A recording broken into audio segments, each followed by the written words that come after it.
우리 다 같이 자리에서 일어나서 함께 찬양하겠습니다. 찬양할 때 우리의 작은 신음도 잊지 않고 들으시는 우리가 하나님 앞에 온 마음과 정성을 다하여 함께 찬양하며 나아가겠습니다.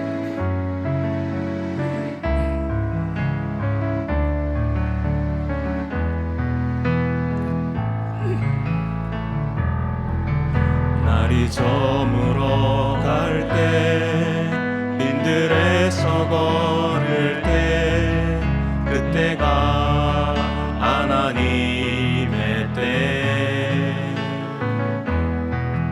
내 힘으로 안 될 때 빈손으로 걸을 때 내가 고백해 여호와 이에 주가 일하시네 주가 일하시네 주가 일하시네 주께 아끼지 않는 자에게 주가 일하시네 주가 일하시네 신뢰하며 걷는 자에게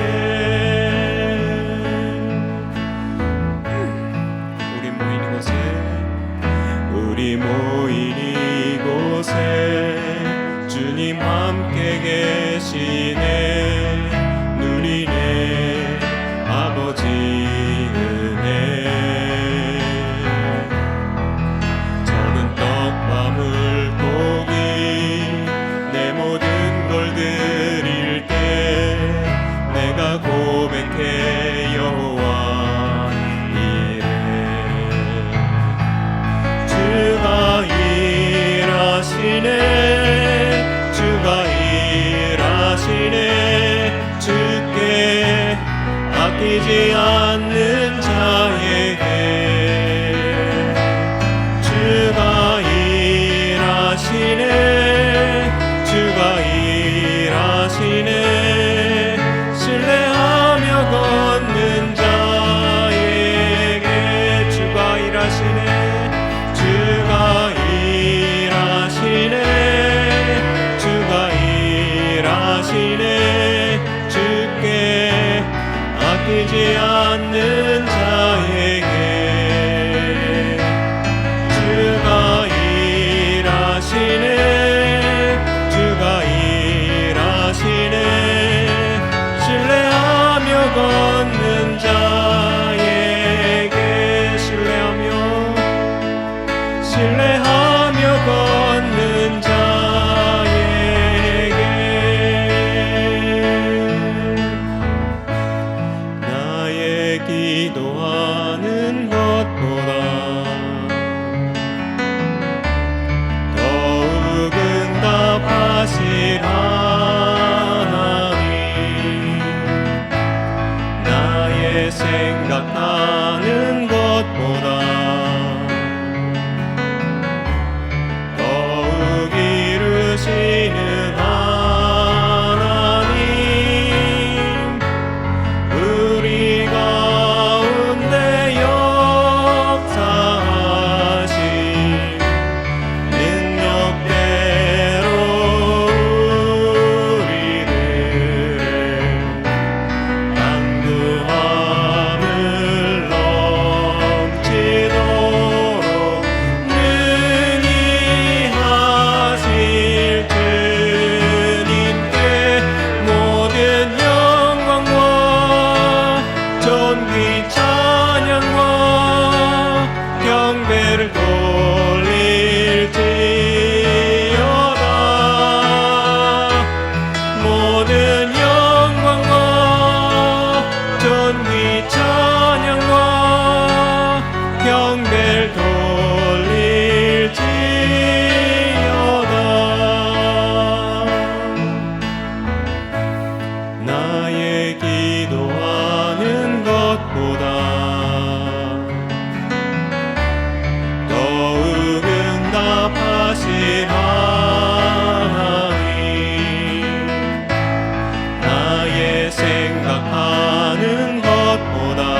영광과 존귀와 능력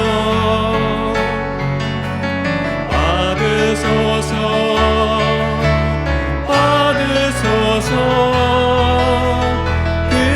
그리스도 살아계신 하나님,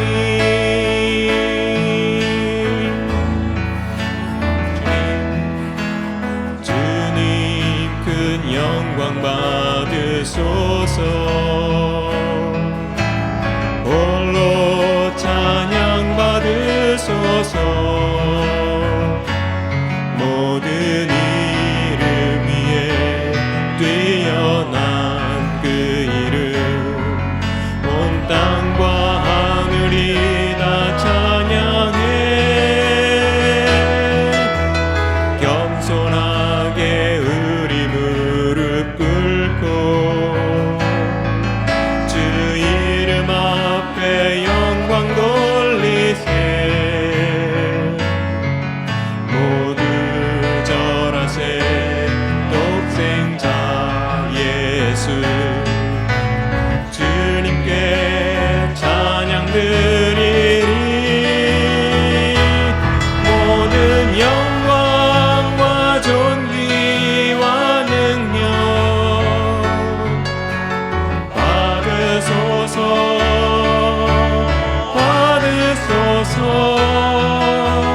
영광과 존귀와 능력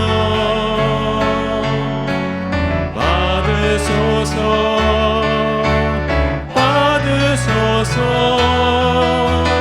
그리스도 살아계신 하나님, 모든 영광과 존귀와 능력 받으소서.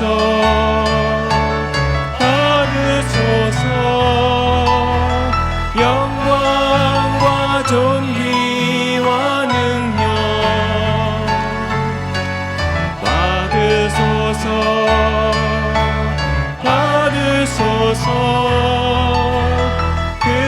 그리스도 살아계신 하나님, 모든 영광과 존귀와 능력 받으소서.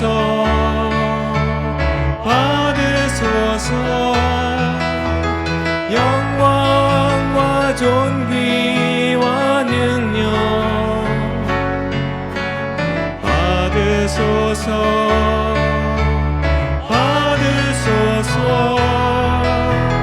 그리스도 살아계신 하나님, 지금도 살아계시고 역사하시는 우리 하나님 앞에 모든 영광을 돌려드립니다. 할렐루야.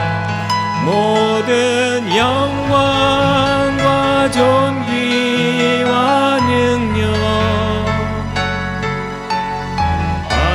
받으소서.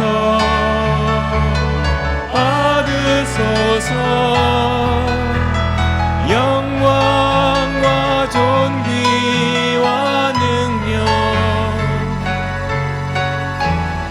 받으소서.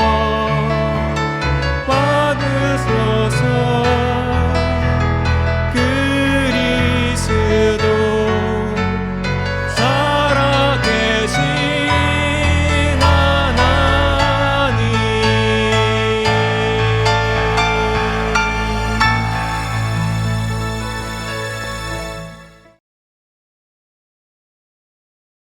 우리가 기도에 대해 우리는 참 많이 들었고요, 또한 알고 있습니다. 또한 우리는 날마다 또한 기도하며 살아가는 줄 압니다. 또한 기도를 해야 되고요. 예수님께서도 하나님의 아들이심에도 불구하고 이 땅에 육신을 입고 오셨을 때에는 예수님께서 기도하셨고요. 또한 예수님께서 지금도 우리를 위하여 간구하고 계신 줄 믿습니다. 또한 예수님께서는 본인이 기도하실 뿐만 아니라 우리로 하여금 기도할 수 있도록 기도를 가르쳐 주시기까지 했습니다. 그리고 또한 제자들이 귀신 들린 아이를 고치지 못하는 그 모습 속에서 왜 우리는 못했습니까? 라고 물을 때에 예수님은 기도 외에는 이런 능력이 나갈 수 없다라고 말씀을 하십니다. 그만큼 기도가 우리에게 있어서는 굉장히 중요한 요소입니다. 우리나라에 굉장히 유명한 아직 살아계시는 박영선 목사님이라고 계시는데요. 그분이 이런 말씀을 하시더라고요. 그 책에서 하나님과 성도 사이에 있어서 사랑으로 맺어진 그 하나님의 자녀와의 관계, 사랑으로 맺어진 그 자녀라고 하는 그 관계, 그 관계가 근거가 되어져서 하나님께서는 우리의 기도에 응답하신다, 이렇게 책에서 얘기를 하고 있습니다. 오늘 여러분들, 하나님께서 오늘 우리에게 기도하도록 요구하셨고요, 우리가 기도할 때 하나님께서는 또한 응답하실 줄 믿습니다. 자, 오늘 본문의 말씀을 보면, 간략히 잠깐 내용을 보면은요, 한나라고 하는 한 여인이 있습니다. 그 여인은 레위 가문의 엘가나라고 하는 그 사람의 아내죠. 그 엘가나에게는 두 아내가 있죠. 하나는 한나고 하나는 분인나입니다. 그런데 분인나는 아이가 있고 한나는 아이가 없습니다. 아이를 낳지 못하는 거예요. 근데 더 놀라운 것은, 더 엄청난 것은 그에게 아이를 낳지 못하는 것으로 인한 그에게 고통이 있다는 겁니다. 아픔이 있다는 거예요. 근데다가 옆에서 이렇게 꼭 충동질하는 사람 있죠. 아픔을 꼭 집어내는 사람들. 뭐 나라고 느껴지시는 분이 혹시 계신지 모르겠지만 아픈 걸 꼭 집어내가지고 더 아프게 하는 이러한 분인나가 있습니다. 그것으로 인해서 그는 고통을 당했고요, 그 아픔으로 인하여서 하나님 앞에 기도하게 되었습니다. 그 기도의 내용은 무엇입니까? 오늘 말씀을 보니까요, 서원을 합니다. 11절의 말씀을 보면, 서원하여 이르되 만군의 여호와여, 만일 주의 여종의 고통을 돌보시고 나를 기억하사 주의 여종을 잊지 아니하시고 주의 여종에게 아들을 주시면 내가 그의 평생에 그를 여호와께 드리고 삭도를 그의 머리에 대지 아니하겠나이다. 하나님께서 주시면, 아들을 주시면 내가 그 아이를 하나님께 바치겠습니다. 자기가 품겠다고 하는 것도 아니고요, 하나님께서 하나님 앞에 드리겠습니다. 이것을 통해서 하나님께서는 응답해 주셔서 사무엘을 이 땅에 보내셨고요, 그를 통해서 이스라엘의 놀라운 사사로 쓰임받게 되는 놀라운 은총을 베풀어 주십니다. 자, 이 상황 속에서 이제 아이가 어느 정도 자라 젖될 때, 아이가 좀 됐을 때에 그 아이를 이제 성전에 데려다 놓으면서 엘리 제사장의 품 안에, 엘리 제사장에 맡기면서 이제 그런 고백을 합니다. 오늘 우리가 읽은 말씀, 나는 여기서 기도했던 사람입니다. 그리고 하나님 앞에 기도했더니 하나님께서 내게 기도한 바를 허락하셨습니다. 그리고 그 아이가 이 아이입니다. 그리고 이 아이를 내가 기도한 대로 하나님께 드립니다 라고 하는 내용입니다. 자, 오늘 여러분들, 이 말씀을 통해서 우리는 두 가지를 살펴보기를 원하는데요, 하나는 기도란 뭘까? 왜 기도합니까? 기도한다는 의미는 뭡니까? 좀 더 구체적으로 우리는 대상이 분명하죠. 누굽니까? 하나님께 기도합니다. 구약의 모습 속에서 보면 여호와라고 하는 모든 신들이라고 하는, 하나님이라고 하는 신들 중에서, 신이라고 하는 그 하나님으로 표현하는 그 신들 중에서 특별히 이스라엘의 하나님, 그분을 여호와로 표현하고 있는데 우리는 그냥 하나님이라고 표현하는데, 왜 여호와께, 왜 우리는 하나님 앞에 기도하느냐라고 하는 겁니다. 여러분, 기도 왜 합니까? 아침에 일어나서도 기도하시죠. 밥 먹을 때마다 기도하시죠. 또한 기도를 시간을 정해놓고 기도하시는 분도 있을 거고요. 또한 순간 무시로 우리는 기도합니다. 그러면 그 기도한다는 건 뭐냐? 기도한다는 것. 기도한다는 것은요, 하나님, 내게는 하나님의 도우심이 필요합니다. 하나님의 도우심이 필요합니다. 내게는 내 생각이 아닌 하나님의 뜻이 필요합니다 라고 하는 고백입니다. 그런 요청이에요. 인정하는 겁니다. 여러분들 한 가지 좀 질문을 해볼게요. 여러분들 우리의 삶 속에 내 삶의 모든 부분이 하나님의 은혜라고 얘기한다면 그게 무슨 얘기입니까? 하나님이 우리의 모든 삶을 도와주셨다라고 하는 거잖아요. 그죠? 그렇다면 여러분들 우리의 모든 삶 전체가 하나님의 도우심이 절대적으로 필요합니까? 아니면 내가 어느 정도 하되 안 되는 것은 하나님의 도우심이 필요한 겁니까? 이제 결론은 여러분들의 말씀을 속에서 여러분들이 찾으시기 바랍니다. 우리는 수없이 많이 들었던 것이 있었을 것이고요. 우리의 개념 속에서, 우리의 생각 속에서, 우리의 무의식 속에서 자리 잡고 있는 무엇이 분명히 있을 것입니다. 하나님의 도우심이 하나부터 열까지 100%, 100% 우리에게 다 필요한 것인지, 아니면 이것은 내가 하고 저것은 내가 감당할 수 없는 것은 하나님이 하시고, 이것이 이제 오늘 우리가 좀 깊이 좀 생각했으면 좋겠습니다. 자, 그런데 분명한 것은요, 기도라고 하는 것은 하나님, 내가 할 수 없음을 고백하고 주님의 도우심을 절실히 요청하는 것입니다. 그러다 보니까 그것을 우리는 언제 더 절실하게 느껴지게 되냐면, 우리가 할 수 없는 한계점을 만날 때, 우리가 감당할 수 없는 고난이나 우리가 감당할 수 없는 위기를 만날 때에 우리는 하나님의 나의 도우심입니다, 하나님이 이것은 도우셔야 됩니다라고 하는 그러한 기도를 드리게 되어집니다. 오늘 여기서도 보면 한나가 아이를 낳지 못하는 상황이 이르게 되시니까, 아이를 낳지 못하는 상황의 그 한계, 그리고 분인나가 그를 괴롭게 하는 그러한 모습들, 그러한 상황 속에서 자신이 아이를 낳을 수 없는 한계점과 고난을 이겨낼 수 없는 그런 상황 가운데 처하게 되어지면서 그는 하나님 앞에 통곡하며 기도하게 되어집니다. 그는 하나님 앞에 통곡하며 기도하게 되어져요. 여러분들, 오늘 우리는 이 땅을 살아가면서 누군가의 도움이 필요할 때도 있지만 우리는 누군가의 도움이 필요하지 않다고 여겨질 때가 참 많습니다.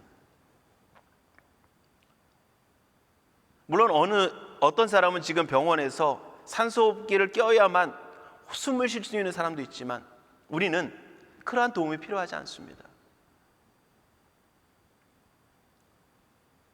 누군가는 보조기구를 해야만 걸어갈 수 있을지 모르지만 우리는 그 도움이 필요 없이도 살아가시고 있어요. 주중에 제가 그 장로님 가게를 방문했는데 어느 사람이 어디까지인지 모르겠지만 이렇게 의족을 이렇게 하고 있더라고요. 두 다리가 없어요. 발이 없고 어디서부터 발목 위에, 그 종아리 위에 무릎 정도인지 어딘지 모르겠지만 거기서부터 없이 그냥 의족을 하고 하더라고요. 장로님 그러셔요. 얼마 전에까지만 해도 멀쩡했던 그 사람은 자기 발로 걸어 다니던 사람이었습니다. 그러던 사람이 다리가 잘려 그 의족을 해야만 하는 상황에 이르게 되어진 거죠.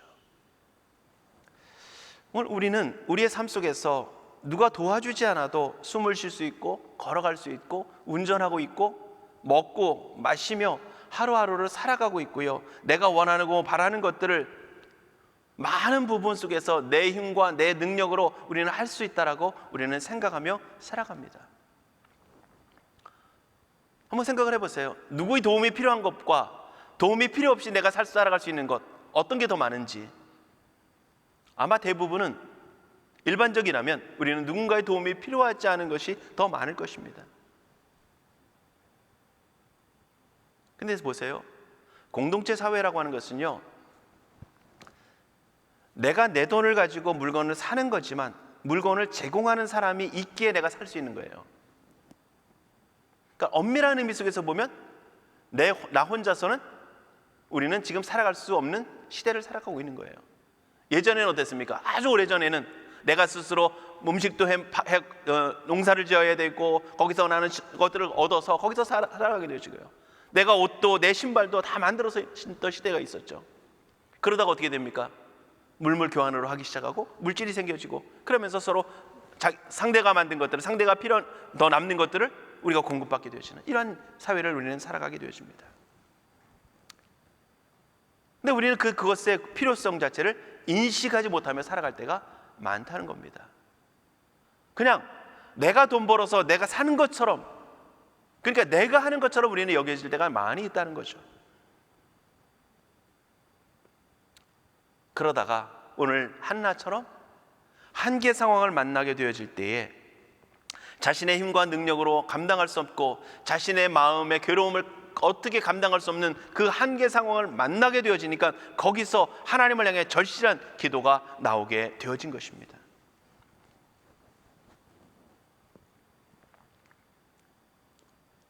오늘 사랑하는 성도 여러분, 오늘 우리는 자신의 힘으로 해결할 수 있는 상황이라고 여기는 그 삶에 우리의 결정과 우리의 생각이 너무 많다는 겁니다.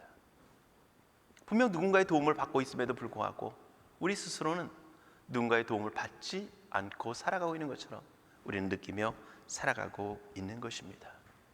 특별히 하나님의 백성은 하나님의 도우심 없이 살아갈 수 없습니다. 여러분들, 하나님이 창조주 되시고 우리가 피조물이라고 하는 것은, 피조물은 창조주의 도우심과 은혜가 있어야만 존재할 수 있고 살아갈 수 있고 유지될 수 있고 무엇인가를 이룰 수 있다는 겁니다.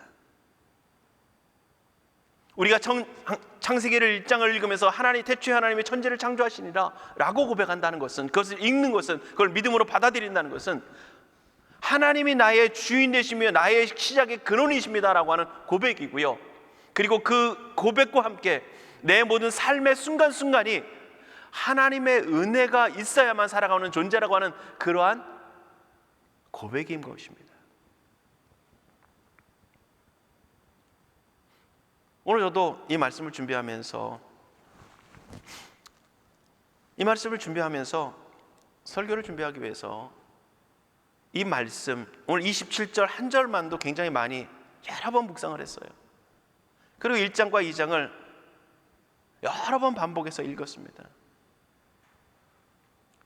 그리고 수많은 자료들을 찾고 연구하고 탐구하고 듣고 그러면서 말씀을 준비했어요. 그러면서 수시로 틈나는 대로 기도합니다. 마음속으로 하나님, 이 말씀을 좀 내가 잘 전할 수 있도록 내게 먼저 온전한 깨달음을 주시옵소서. 말씀을 준비하다가 때로는 너무도 답답하고 너무도 막 어떻게 전해야 될지 모를 때도 참 많습니다. 그럴 때는 어떻게 합니까? 더더욱 하나님 앞에 기도하게 되어져요.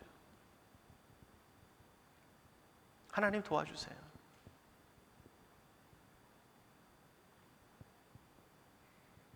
그리고 오늘도 말씀을 들고 서면서도 내가 준비한 말씀이 아니라 하나님의 도우심을 구하며 이 자리에 섭니다.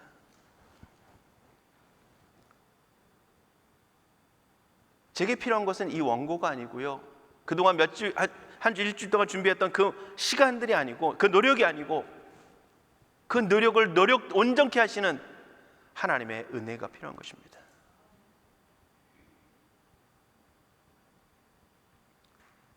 여러분들의 마음을 한 사람의 설교로 잠깐 변화시킬 수는 있을지 몰라요. 감동을 줄 수는 있을지 모릅니다. 그러나 진정 그 역사를 이루시는 분은 하나님이시기에 오늘도 하나님의 도우심이 필요한 것입니다.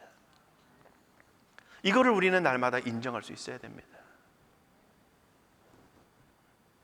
그런데 우리는 한계 상황을 만나고 위기를 만나고 어려움을 만나고 내가 할 수 없는 그러한 자리에 이르러서야만 하나님의 도우심이 필요하다고 느낄 때가 더 많다는 것입니다. 또한 오늘 우리는 하나님의 뜻을 따라야 되는데 우리는 하나님의 뜻을 따르지 않을 때가 사실은 더 많습니다. 여러분들, 우리가 우리의 생각과 우리의 의지와 우리의 지식과 우리의 경험을 가지고 실패하고 도저히 안 되면 그때 가서 하나님의 뜻을 구하고 하나님의 지혜를 구할지 모르지만, 또 한 가지, 오늘 우리가 하나님의 진리를 따를 수 있고 하나님의 뜻을 따를 수 있는 모습은, 근거는요, 고난과 어려움을 만날 때이기도 하지만, 또 한 가지는 그 하나님의 말씀의 신비와 그 말씀의 놀라움을 우리가 경험하게 될 때에 내가 생각했던 것과 내 생각과 도저히 비교할 수 없는 하나님의 말씀의 그 신비를 경험하게 될 때에 우리는 하나님의 말씀에 하나님의 뜻을 순복하게 되십니다. 그 대표적인 예가 시편 119편의 저자의 고백입니다. 여러분들, 시편 119편 성경 읽으면서 항상 느끼는 거죠. 이걸 언제 다 읽나? 그런데 그 119편에서 176절이라고 하는 그 기신 시가 전부가 뭡니까? 하나님의 말씀, 하나님의 말씀, 하나님의 말씀, 하나님의 진리, 율례, 하나님의 규례, 하나님의 법도 하나님의 말씀이에요. 말씀. 그 말씀으로 나를 이끌어 달라고 그러고, 말씀이 나의 살 길임을 고백하고, 그 말씀만이 자기에게 능력임을 고백하고 있는 것입니다.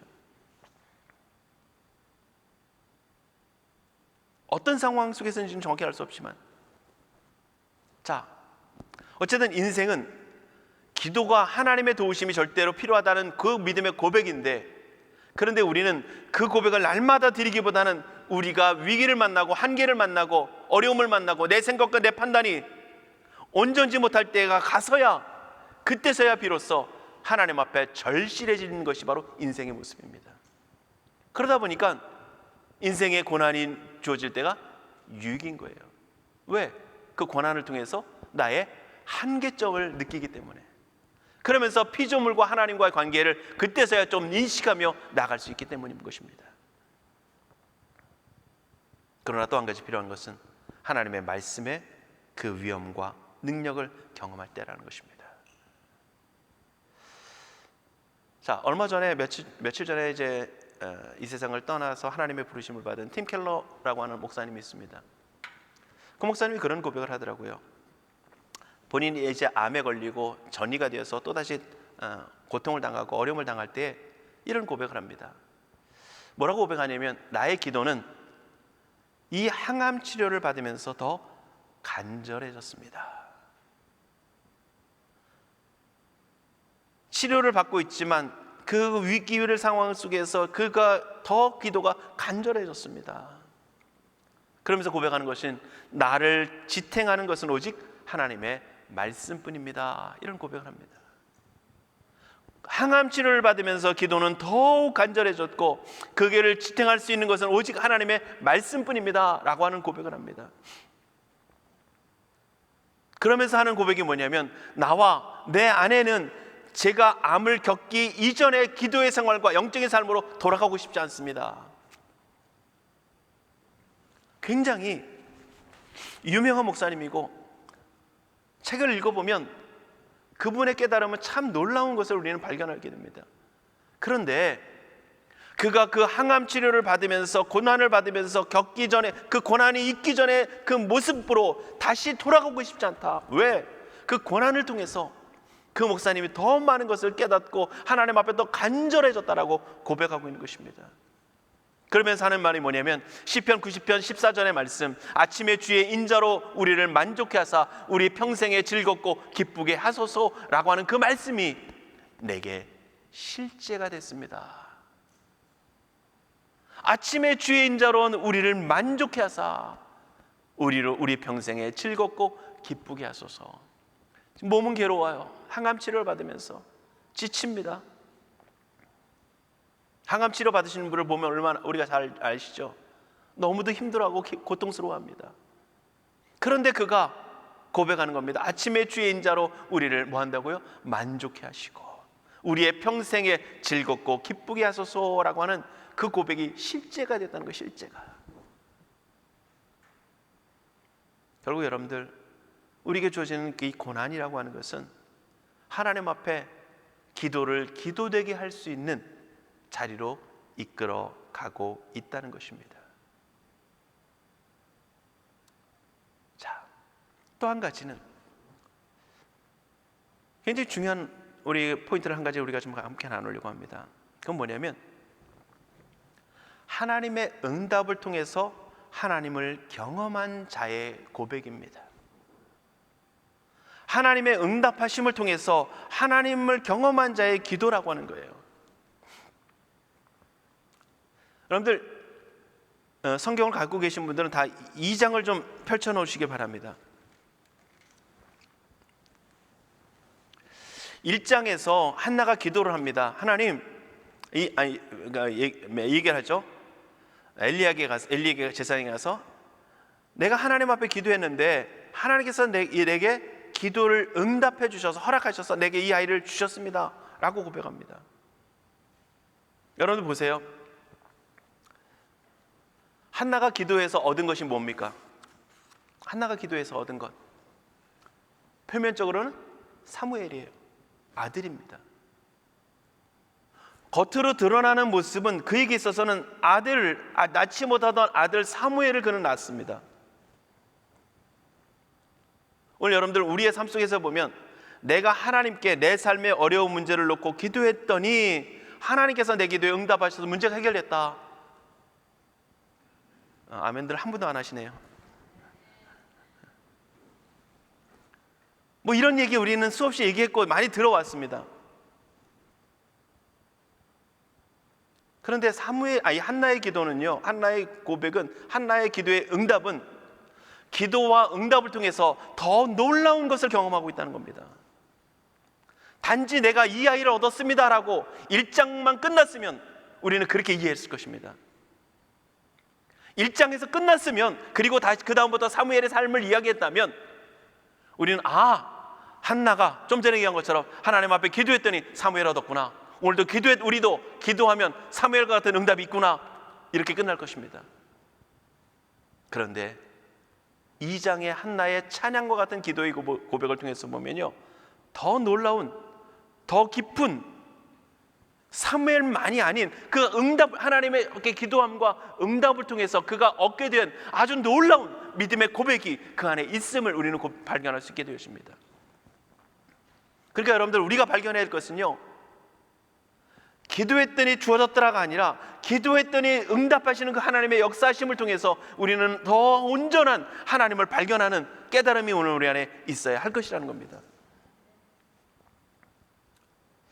1절부터 9절까지의 고백을 하고 있지만 그걸 다 읽을 수는 없고 1절과 2절을 잠깐 보면은요, 한나가 기도하여 이르되 내 마음이 여호와로 말미암아 즐거워하며 내 뿔이 여호와로 말미암아 높아졌으며 내 입이 원수들을 향하여 크게 열렸으니 이는 내가 주의 구원으로 말미암아 기뻐함이니이다. 여호와와 같이 거룩하신 이가 없으시니 이는 주밖에 다른 이가 없고 우리 하나님 같은 반석도 없으심이니이다. 보세요. 우리 같으면 어떻게 하겠습니까? 우리의 기도 같으면 하나님, 사무엘 주셔서 고맙습니다. 너무 감사합니다. 내가 이 아들 잘 키울게요. 하나님 땡큐. 그럴지 모르겠습니다. 그런데 한나의 기도는 달랐다는 것입니다.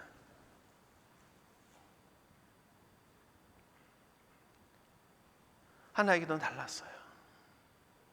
좀 전에 아까도 서론에 말씀드렸던 그 박영서 목사님은요, 이 한나의 기도에 대해서 이렇게 표현하고 있더라고요. 1장에서 앞에 봤던 11절에 그가 기도하고 있는 기도의 모습은 자신의 원한을 풀기 위한 기도다, 이렇게 표현하고 있습니다. 자신의 분통함, 너무 억울하고 너무 견딜 수 없는 고통을 풀기 위한, 그것에서 벗어나기 위한 몸부림의 기도였다. 그런데 2장의 기도는 창조 세계를 뛰어넘는 기도다, 이렇게 표현하고 있습니다. 이 말은 창조에 하나님께서 세우신 질서가 있잖아요. 쉽게 얘기하면 지구가 태양의 주위를 이렇게 도는 것, 그죠? 공정과 자전을 하고 있는 이런 것들, 그러한 하나님의 창조의 일반적인 질서를 넘어서는 하나님의 역사를 경험하고 고백하는 기도다는 겁니다. 자, 이걸 다 설명하기는 그렇고요. 어쨌든 중요한 것은 하나님 앞에 그의 고백이 그 하나님의 기도와 응답하심을 경험하면서 그의 믿음의 폭이, 하나님에 대한 고백의 폭이, 그가 하나님의 구원의 하나님을 노래하는 그 고백의 폭이 넓혀졌다는 겁니다. 더 깊어졌다는 거예요. 자, 1절에 보면 이런 고백을 합니다. 내 마음이 여호와로 말미암아 즐거워하며 라고 고백합니다. 내 마음이 여호와로 말미암아 즐거워한다. 자기의 모든 삶의 문제를 해결했습니다 라고 하는 고백도 있지만, 자신의 모든 삶의 즐거움의 근원이 누구에게 있다? 하나님에게 있다라고 고백하고 있는 것입니다. 오늘 그의 삶을 바꾸셨다는 거예요. 여러분들 1장에서의 한나의 모습은 어땠습니까? 1장에서 한나는 분인나로 인하여서 격분했고 괴로움의 나날을 보내왔습니다. 남편의 사랑이 있었지만 남편을 향해서, 여러분들 보세요. 여기 보시면 남편 엘가나를 향해서 날마다 울면서 슬퍼하면서 남편을 아주 쥐어짜는 이런 상황 속에 있습니다. 나의 문제를 좀 해결해 달라는 거죠. 너무나 고통스러운 겁니다. 그런데 보세요, 2장에서는 그 하나님의 응답하시는 경험함을 통해서 그는 하나님의 구원을 경험했고, 그 하나님을 깨닫게 되어졌고, 하나님이 베푸시는 그 구원의 역사를 통해서 그는 즐거워하고 있다는 겁니다. 즉 쉽게 표현하면요, 사무엘을 주신 것을 그는 뭘 고백하고 있냐면 구원받은 백성으로서의 기쁨으로 표현하고 있는 것입니다.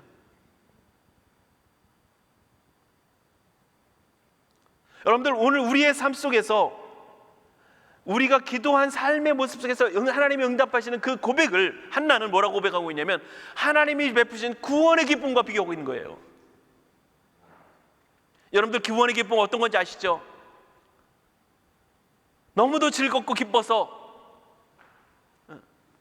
조금 전까지는 괴롭고 아픔 속에 있었다 할지라도, 슬픔과 고통 속에 있었다 할지라도, 그 구원의 기쁨을 맛봤을 때에 그 모든 괴로움은 다 사라져버리고요, 형언할 수 없는 기쁨이 우리의 심령 속에서부터, 나도 모르는 어딘가 깊은 곳에서부터 솟아서 올라와 나로 하여금 춤추게 만들어버리는, 나로 하여금 영광의 기쁨에 참여하게 만드는 그 기쁨, 그 기쁨을 무엇을 통해서? 하나님의 응답을 통해서 한나가 경험했다는 것입니다. 그리고 그 기쁨을 가지고 하나님은 나를 즐겁게 하십니다. 내 마음이 여호와로 말미암아 즐겁게 되어졌습니다. 그 다음에 보세요. 내 뿔이 여호와로 말미암아 높아졌습니다. 뿔이라고 하는 것은, 우리가 뿔이 없잖아요. 근데 뿔이라고 하는 것은 뭐겠습니까? 내 존재적 자아를 얘기하고 있는 것입니다. 내 존재적 자아, 내가 하나님으로 말미암아, 여호와로 말미암아 어떻게 됐다고요? 높아졌습니다.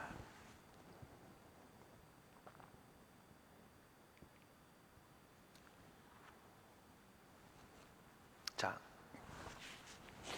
우리가 목요일날 봤던 야고보서 1장의 말씀을 보면 1장 9절과 10절에 보면 이런 고백을 합니다. 낮은 형제는 자기의 높음을 자랑하고 부한 자는 자기의 낮아짐을 자랑할지니.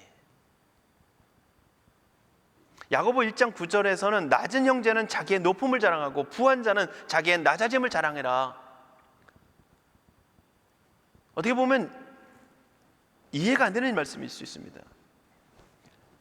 근데 여기서의 낮은 형제는 누구를 얘기하고 있냐면요, 형태적으로는 물질이 없는 사람을 얘기도 합니다. 근데 단지 물질이 없는 사람만을 의미하는 것이 아니라 세상에서 세상의 기준을 가지고 자랑할 것이 없는 사람, 세상의 기준을 가지고서는 자랑할 것이 없는 사람이 바로 낮은 형제입니다. 근데 뭘 자랑하라고요? 높아짐을 자랑하라. 자기의 높아짐. 뭘 갖고 높아진 겁니까? 하나님의 구원이 그에게 임하여지면서 그리스도로 말미암아 새로운 사람으로 재창조되어진 그 거룩함을 입은 하나님의 영광에 참여하게 되어지고 하나님을 예배하며 하나님의 거룩한 백성으로 바뀌어진 그러한 승귀의 직분, 베드로서의 말씀처럼 하나님의 택하시고 거룩함을 입고 거룩한 왕같은 제사장으로서의 그 존재적인 그 그리스도를 통한 구원의 승기의 직분을 자랑하라고 하는 것입니다.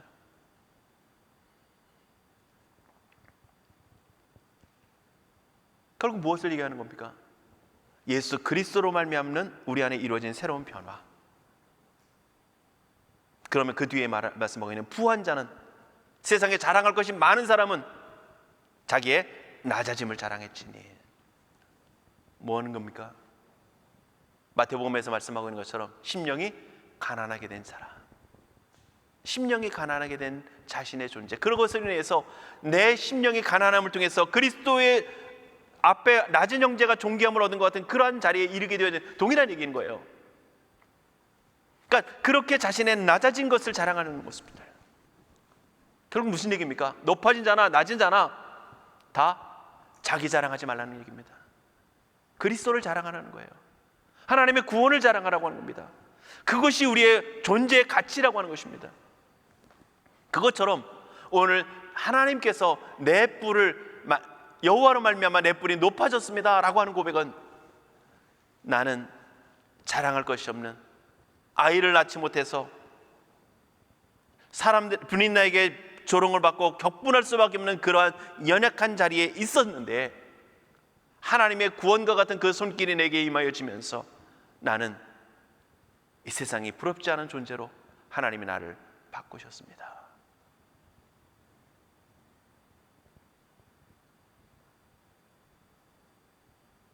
사랑하는 성도 여러분, 오늘 우리의 자랑이 무엇이고 내 뿔의 높아짐이 무엇에 있습니까? 하나님께서 무엇을 통해서 우리의 뿔을 높이셨습니까?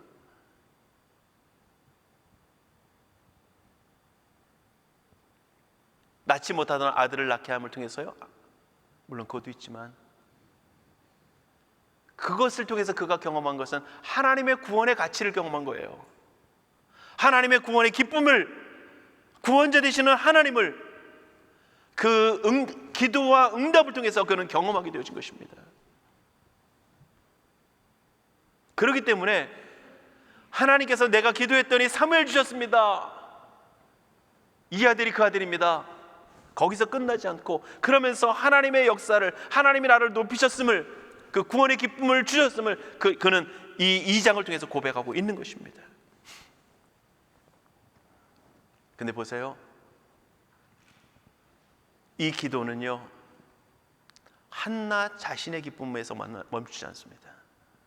무슨 얘기냐면요, 개인적으로는 한나가 개인적으로 경험하고 그러면서 거기서 기뻐하고 자기의 존재감이 이제 하나님으로 인하여서 높아짐을 얻게 되어지고 그러면서 은혜와 기쁨과 감격이 가득하게 되어집니다.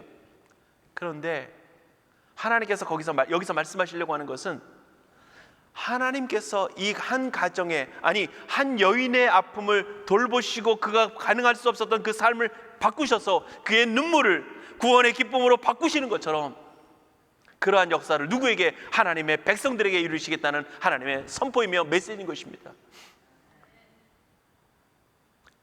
이스라엘 보세요. 뒤에 2장에서 나타나는 모습을 뭡니까? 하나님의 역사하심이, 하나님의 말씀이, 하나님의 감동하심이 희미해져가는 때 이러는 것입니다.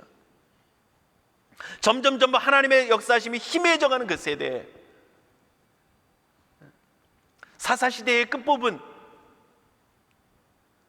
영적인 희미함이 있고 이스라엘의 부패함과 타락함과 연약함 속에 있는 그들을 하나님께서 엘가나의 가정에, 한나의 가정에 하나님께서 그를 사무엘을 허락하심을 통해서 하나님의 구원의 역사를 이루시고 그 눈물을 변하여 한숨을 변하여 기쁨이 되게 하시는 그 역사를 한나에게만이 아닌 이스라엘 백성들에게 이루어 가시겠다는 하는 것입니다. 사랑하는 성도 여러분, 그 하나님의 구원의 역사는요, 이스라엘 백성인 오늘 우리들에게도 이루어 가기를 원하신 줄 믿습니다. 여러분들의 한숨이 있으십니까? 애통함이 있습니까? 그 애통함으로 가슴을 찢는 것이 아니라, 탄식하는 것이 아니라 하나님 앞에 흘리는 눈물로 바꿀 수 있기를 원합니다. 그러면 그 하나님의 응답하심을 통해서 사무엘을 허락하신 것 같은 구원의 기쁨을 우리에게 반드시 이루실 것입니다. 그리고 여러분들의 눈물을, 여러분들의 한숨과 여러분들의 탄식을 하나님의 구원의 기쁨으로 바꿔주실 것입니다. 그거 바라보고 기도하는 거예요. 그거 바라보고 우리는 하나님을 믿고 섬기며 하나님 앞에 나가는 것입니다. 단지 없었던 아들을 얻는 게 아니에요. 그거 끝나면 세상이 말하는 신과 별 다를 게 없어요.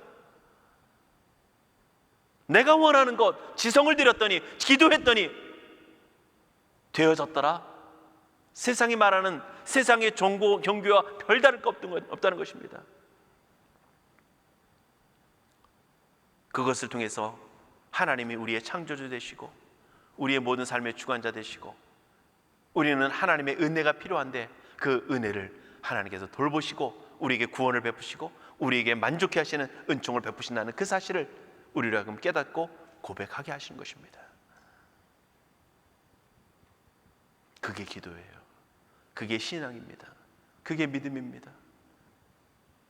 여러분들, 저는 여러분들한테 소망합니다.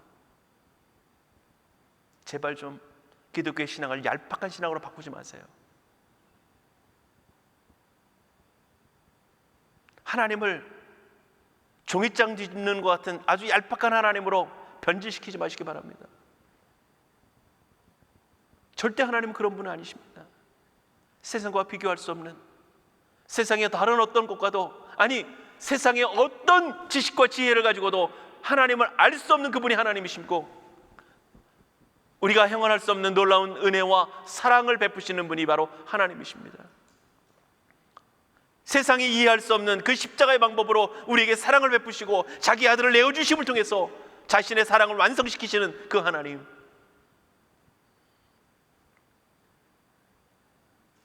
비록 우리의 욕심과 욕망에 빠져서 하나님을 등지고 있었던 우리들이지만 그 우리를 향해서 자신의 아들을 내어주시면서까지 우리를 사랑해 주시는 그 하나님의 사랑,